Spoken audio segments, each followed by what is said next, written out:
যেমন সক্রিয় সাইলেন্স ব্যবস্থা, যখন বৃষ্টি তখন এই সাইলেন্সের সক্রিয় সাইলেন্স ব্যবস্থা বন্ধ করে, যার কারণে জল সংরক্ষণে সাহায্য করে।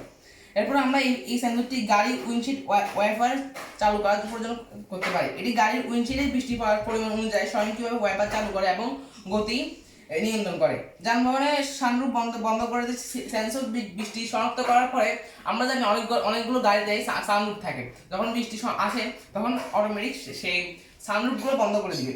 বৃষ্টির পরিমাপ যখন দেখে কি সেন্সর বৃষ্টি ফোটার পরিমাপ ও তীব্রতা পরিমাপ করতে পারে, যেমন ফাইজোক্লোটিক সেন্সর বৃষ্টি ফোটার আঘাত বা বিদ্যুতিক সংকেত বিশ্লেষণ এটি করতে কৃষি ও আবহাওয়া পর্যবেক্ষণে এটি আবহাওয়া পূর্বাভাস এবং জলবায়ু গবেষণার জন্য রিয়েল টাইম বৃষ্টিপাত ডেটা প্রদানে ব্যবহৃত হতে পারে।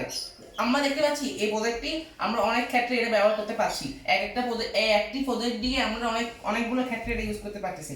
এখন এই প্রজেক্টটি যেমন আমরা যখন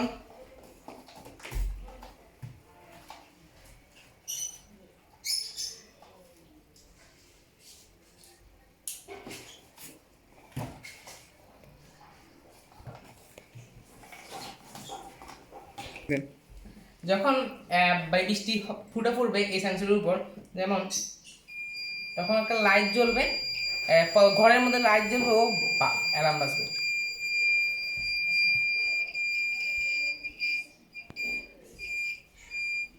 এরপর আমরা আরো একটি প্রজেক্ট সেটা হলো